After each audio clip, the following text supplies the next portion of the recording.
Space x, Tesla ও এক্সের মালিক এবং মার্কিন প্রেসিডেন্ট ডোনাল্ড ট্রাম্পের ঘনিষ্ঠ সহযোগী ইলন মাস্কের সঙ্গে ভার্চুয়ালি বৈঠক করেছেন অন্তর্বর্তী সরকারের প্রধান উপদেষ্টা ডক্টর মোহাম্মদ ইউনূস।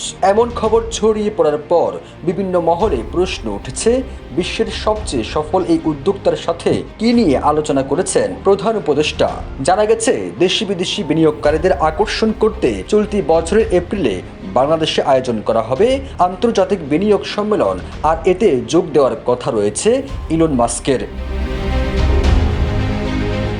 প্রধান উপদেষ্টার প্রেস উইং জানিয়েছে, স্বল্প খরচে দ্রুত গতির ইন্টারনেট কিভাবে বাংলাদেশের ডিজিটাল বৈষম্য দূর করতে পারে, শিক্ষা, স্বাস্থ্যসেবা ও সুবিধাবঞ্চিত অঞ্চলে অর্থনৈতিক উন্নয়ন জোরদার করতে পারে এবং কিভাবে লাখো ক্ষুদ্র উদ্যোক্তা আন্তর্জাতিক পরিসীমায় কাজ করতে পারে, এসব বিষয় ইলন মাস্কের সাথে আলোচনা হয়েছে। যমুনা স্মার্ট রেফ্রিজারেটর, স্মার্ট লাইফে স্মার্ট রেফ্রিজারেটর।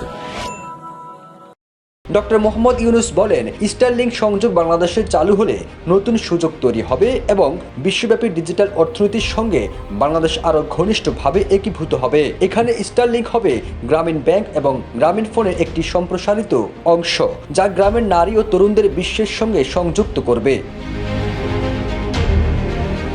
ইলন মাস্ক গ্রামীণ ব্যাংকের ক্ষুদ্র ঋণ মডেলের প্রশংসা করে বলেন, দারিদ্র্য বিমোচনে এর বিশ্বব্যাপী প্রভাবের কথা স্মরণ করিয়ে দেন। মাস্ক বলেন, তিনি গ্রামীণ ব্যাংক এবং গ্রামীণ ফোনের বিষয় অনেক আগে থেকে জানেন।